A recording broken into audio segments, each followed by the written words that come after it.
Hello കൂട്ടുകാരെ, ഇന്ന് ഞാനിവിടെ ഒരു സ്റ്റോക്ക് മാനേജ്മെൻറ്റ് ആപ്ലിക്കേഷൻ ക്രിയേറ്റ് ചെയ്തിട്ടുണ്ട്. ഇന്ന് ഞാൻ ഈ വീഡിയോയിലൂടെ പറയാൻ പോകുന്നത്, കുറച്ചു മുമ്പ് ഞാൻ ഒരു എക്സലിൽ എങ്ങനെ ഒരു ലോഗിൻ ഫോം ക്രിയേറ്റ് ചെയ്യാമെന്നുള്ള ഒരു വീഡിയോ അപ്ലോഡ് ചെയ്തിരുന്നു. പല ആളുകളും ആ വീഡിയോ കണ്ടു. അതിൽ ഏറ്റവും കൂടുതൽ കമൻറ്റ് വന്നൊരു പ്രശ്നം, ഈ ഫോമിൽ ക്ലോസ് ബട്ടൺ പ്രസ് ചെയ്യുമ്പോൾ ആ ഫോം ക്ലോസ് ആവുന്നു എന്നുള്ളൊരു കംപ്ലൈൻ്റാണ്. ഞാൻ അതിന് ആ വീഡിയോയുടെ കമൻറ്റ് ബോക്സിൽ മറുപടി നൽകിയിരുന്നു.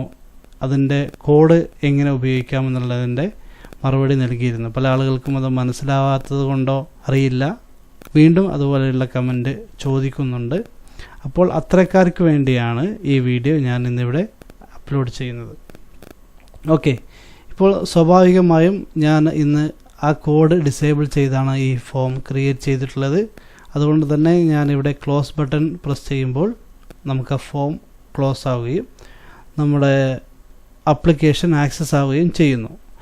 സത്യത്തിൽ ഇവിടെ ഫോം ക്ലോസ് ചെയ്യുമ്പോൾ നമുക്ക് ഈ ആപ്ലിക്കേഷൻ തന്നെ ക്ലോസ് ആവുന്ന ഒരു കോഡാണ് നമ്മളിവിടെ ആഡ് ചെയ്യാൻ പോകുന്നത്.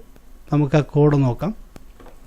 നമ്മളതിനു വേണ്ടി developer tab, visual basic open ചെയ്യാം. അതിനുശേഷം നമ്മുടെ യൂസർ ഫോം ഓപ്പൺ ചെയ്യാം. അതിൽ നിന്ന് നിങ്ങൾ ചെയ്യേണ്ടത്, ഈ യൂസർ ഫോമിൻ്റെ ഒരു ബ്ലാങ്ക് ഏരിയയിൽ ഡബിൾ ക്ലിക്ക് ചെയ്യുക. ഡബിൾ ക്ലിക്ക് ചെയ്തതിന് ശേഷം നിങ്ങൾക്ക് കാണാം, അല്പം സൂം ചെയ്യാം. ഇതിൽ യൂസർ ഫോം സെലക്ട് ചെയ്തതിന് ശേഷം ഡ്രോപ്പ് ഡൗണിൽ നിന്നും യൂസർ ഫോം സെലക്ട് ചെയ്യുക. അതിനുശേഷം നിങ്ങൾ ഇവിടെ ക്വയറി ക്ലോസ് എന്നുള്ള ഈ ഒരു ഐറ്റം സെലക്ട് ചെയ്യുക. ക്വയറി ക്ലോസ്, അതായത് ഈ ഫോം ക്ലോസ് ചെയ്യുമ്പോൾ നമ്മൾ ചില കോഡ് ട്രിഗർ ചെയ്യണം. അതിനുശേഷം നിങ്ങൾക്ക് ഈ കോഡ്, ഇവിടെ ആയിരിക്കും ആ കോഡ് നമ്മൾ ഓപ്പറേറ്റ് ചെയ്യേണ്ടത്. നമ്മൾ ഇത്രയും കോഡ് നിങ്ങൾ ഇതിലേക്ക് പേസ്റ്റ് ചെയ്യുക.